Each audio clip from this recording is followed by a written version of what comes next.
तो hello friend, आज हम लोग लेथ मशीन पर फेसिंग प्रोसेस को डिस्कस करेंगे।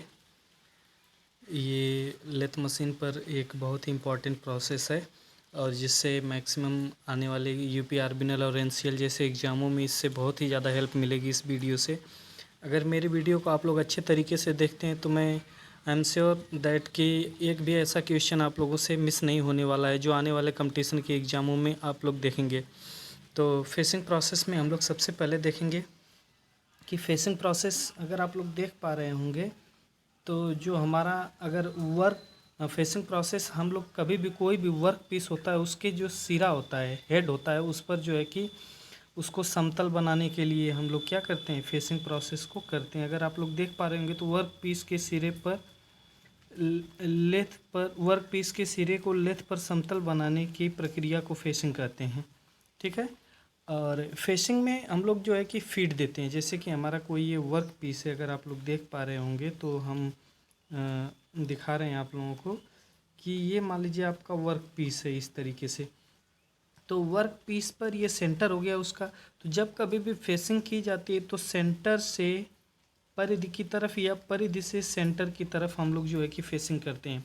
फेसिंग में जो फीड दी जाती है, जो वर्क पीस आपकी, अगर ये वर्क पीस है तो वर्क पीस की ये मेन एक्सिस हो गई। तो जो फीड दी जाती है वो हमेशा दी जाती है। अगर ये आपका कटिंग टूल है तो कटिंग टूल आपका जो जब कभी भी ये फीड दी जाएगी तो जो मेन एक्सिस होगी उसके परपेंडिकुलर फीड दी जाती है। मतलब फीड देने के लिए लेथ पर हम लोग यूज करेंगे क्रॉस स्लाइड का। क्रॉस स्लाइड के यूज से हम लोग वहाँ पर फीड दे सकते हैं, क्योंकि हमें लॉन्गिट्यूडनल फीड न दे करके हमें परपेंडिकुलर फीड देना है। तो फेसिंग प्रोसेस में जब कभी भी हम लोग फीड देते हैं तो वहाँ पर फीड हमेशा क्रॉस स्लाइड के माध्यम से परपेंडिकुलर फीड दिया जाता है। तो ये आपकी प्रोसेस हो गई फेसिंग की। और अगर हम नेक्स्ट पॉइंट पर फेसिंग के जो दोष होते हैं उस पर अगर हम लोग देखें तो नेक्स्ट पॉइंट अगर आप लोग देख पा रहे होंगे तो आप लोगों को डिफेक्ट ऑफ फेसिंग करते समय क्या क्या आपको दोष मिल सकते हैं। तो मैं बहुत ज़्यादा समय न लेते हुए आप लोगों को बस सीधे सीधे पॉइंट पर ही चलता हूँ। तो फेसिंग करते समय हमारा जो फेस होता है, ये अगर वर्क पीस है हमारा, मान लीजिए कि अगर मान लीजिए हमारा वर्क पीस यहाँ पर है, ये हमारा हो गया वर्क पीस, ये उसकी फेस हो गई। ठीक है। तो फेस अगर समतल रहेगी, ये मेन एक्सिस के परपेंडिकुलर रहेगी तो ही हमारा फेस माना जाएगा कि बहुत बेहतरीन फेस है, अच्छा फेस है, फिनिशिंग यहाँ पर अच्छी है।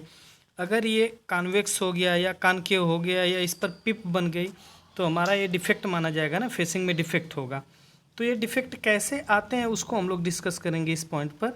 तो जब कभी भी अगर हम लोग फेसिंग करते समय जो कैरिज होता है, कैरिज को अगर हम लोग लॉक नहीं करते हैं, फेसिंग करते समय अगर हम लोग फेसिंग कर रहे हैं वर्क पीस का और वर्क पीस की फेसिंग करते समय अगर कैरिज को हम लोग लॉक नहीं करते हैं तो उस समय फेस हमारा उत्तल बन जाता है। जो फिगर में आप लोगों को दिखाई दे रहा है थोड़ा सा उत्तल टाइप का हमारा फेस बन जाता है। तो इस टाइप का डिफेक्ट आ जाता है।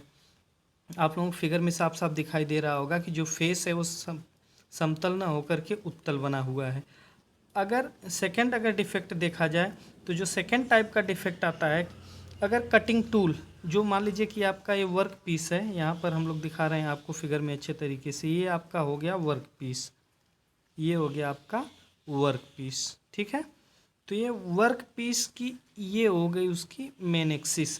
अगर हम कटिंग टूल को मेन एक्सिस से ऊपर, जो मेन एक्सिस से ऊपर अगर हम लोग इसको लगा दिए हैं कटिंग टूल को और कटिंग कर रहे हैं तो इस दौरान जो डिफेक्ट आता है जो फेस में, ये तो फेस जो आपका बन जाता है कुछ इस टाइप का बन जाता है। मैं आप लोगों को फिगर के माध्यम से दिखा दूँ तो ये थोड़ा सा अंदर की तरफ ऐसे अगर आप लोग समझ पा रहे होंगे तो ये हल्का सा अंदर की तरफ इसका फेस चला जाता है। मतलब यहाँ पर जो फेस बनता है वो कॉनकेव टाइप का फेस हो जाता है, न कि कॉन्वेक्स टाइप का।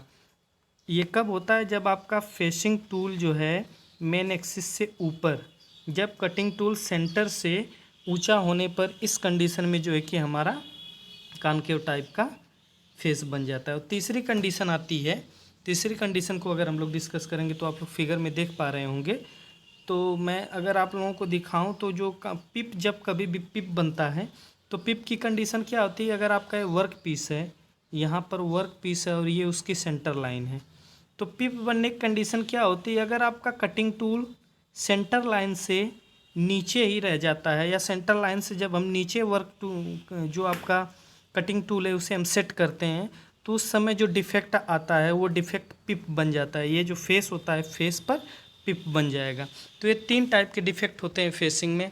पहला क्या होता है, अगर आप लोग कैरिज को लॉक नहीं करते हैं तो उस समय जो डिफेक्ट आता है वो बनता है कॉन्वेक्स टाइप का, उत्तल टाइप का बन जाता है। दूसरे में क्या होता है, यदि आपका कटिंग टूल सेंटर लाइन से ऊपर हो जाता है तो उस समय जो फेस बनता है वो कॉन्वेक्स कॉन्केव टाइप का हो जाता है, अवतल हो जाता है। और तीसरी कंडीशन क्या होती है कि यदि आपका फेस सेंटर लाइन से नीचे रह जाता है तो वहाँ पर फेस पर कटिंग टूल, अगर आपका सेंटर लाइन से नीचे रह जाता है तो वहाँ पर जो फेस पर पिप बन जाती है। तो ये 3 कंडीशन आपकी होती है। ये बहुत ही इंपॉर्टेंट पॉइंट थे। इन पॉइंट को आप लोग अच्छे तरीके से एक बार फिर से वीडियो को रिवाइज करके देख लीजिएगा और कोशिश करिएगा कि पूरे पॉइंट को अच्छे तरीके से समझ लें।